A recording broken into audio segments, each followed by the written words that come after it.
eu estou lendo um livro que chama A Morte é um Dia que Vale a Pena Viver, da Ana Cláudia Quintana Arantes. É isso aí. Eu comecei a ler o livro ontem, não terminei ainda, e é um livro que eu tô doida para terminar. É um livro, sabe, daqueles que você, enquanto você não acabar, você não sossega. Ele é um desse tipo, mas hoje eu termino ele. Só que me deu vontade de vir falar sobre ele. E a Ana Cláudia é uma médica, geriatra, e ela resolveu trabalhar com pessoas que estão próximas à morte, à beira da morte. Então ela relata nesse livro a condição de trabalho dela, né? O que ela oferece para esses pacientes, como ela enxerga esses pacientes. E ela fala de um jeito assim que nos coloca para pensar, gente, sobre a vida e a morte. Eu fiquei bem impressionada com esse livro. Ele está aqui dando um nó na minha mente. Ele me deixou inquieta e com vontade de falar. Então eu preciso falar. E ele fala, a Ana Cláudia fala, né, que o nosso tempo, ele não pode ser economizado. Não existe como economizar tempo. Igual você economiza água, você economiza dinheiro. A nossa vida é como uma torneira aberta. E o tempo, ele está rodando. Não tem como parar, não tem como economizar. O que a gente tem a oportunidade de fazer é aproveitar esse tempo da melhor forma possível. E aí ela fala que muitas pessoas vivem achando que a vida é eterna, achando que não existe morte, não gosta de falar sobre morte, de pensar sobre a morte, como se ela nunca fosse chegar. Mas ela chega para todos nós. Ela fala que as pessoas hoje, numa ânsia de viver, né, elas bebem muito, comem muito, dormem pouco, e esse processo todo é uma forma de acelerar a chegada da morte. Então elas vivem de uma forma que aceleram a chegada da morte. E nós precisamos entender isso e aproveitar o nosso tempo de uma forma equilibrada e respeitosa. Nós temos que ter respeito pela nossa vida. Hoje nos falta respeito pelo tempo gasto vivendo, a forma que nós vivemos. E ela vê tudo isso lá, à beira da morte.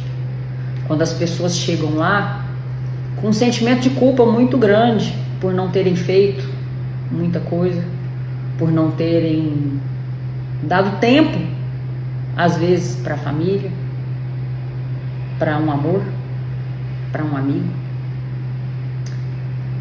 E as pessoas se sentem sozinhas, com muito medo. E tudo isso, gente, é uma falta de preparo nosso. Eu acho que quanto maior a consciência a gente tem sobre a morte, mais preparadas nós estaremos para quando ela chegar. Por isso que a gente não pode parar de olhar para a nossa vida, mas também para a nossa morte. E um trechinho do livro que ela coloca, que eu adorei, que vale uma super reflexão, é que ela fala que nós morremos antes da morte quando nós nos abandonamos, ou seja, quando nós não cuidamos de nós, da nossa vida. E nós morremos depois da morte, depois que todos nos esqueceram. Ela fala que a gente não pode ter medo da morte, a gente não pode ter coragem em relação à morte, a gente tem que ter respeito pela morte. E quando a gente tem respeito pela morte, a gente tem respeito pela nossa vida, a gente tem respeito pela forma que nós gastamos o nosso tempo durante a nossa vida. Que nós temos que chegar lá na beira da morte com uma impressão de que nós vivemos bem, de que nós fizemos o bem. E é um trabalho muito bonito que ela faz, é um trabalho que envolve mais psicologia do que medicina, e ela fala sobre isso também. Ela fala que o médico, com análise clínica do paciente, com análise de imagens e de exames de sangue, ele facilmente detecta os problemas daquele paciente. Mas em toda essa análise e esses exames, ela não consegue encontrar aonde fica a paz desse paciente. Então a psicologia consegue encontrar isso, e ela tenta encontrar isso.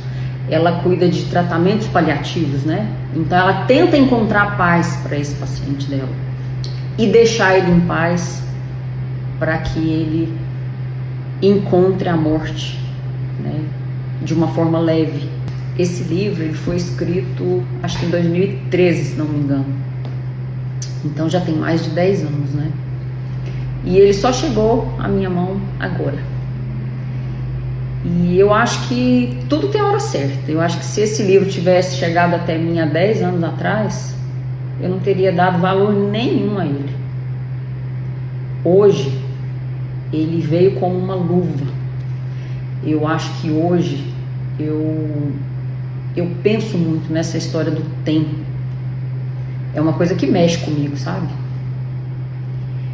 E pra mim, todos os dias quando eu acordo, eu não tenho aquela de, nossa, hoje eu tenho mais um dia. Na verdade, eu já conto, nossa, hoje eu tenho menos um dia. Então eu tenho que aproveitar muito bem esse dia.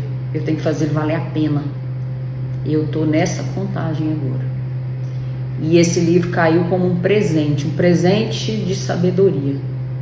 Por isso, nós temos que viver de uma forma consciente. Consciente com os nossos propósitos. Consciente com aquilo que nós gostamos de viver, de fazer. Eu sei que tem muita gente que vive no piloto automático. Tá vivendo, não sabe nem porquê. Não tem propósito. Piloto automático. E se você para perguntar o que você gosta, o que você quer, a pessoa nem sabe responder. Então o primeiro passo, gente, para viver bem é você entender do que você gosta.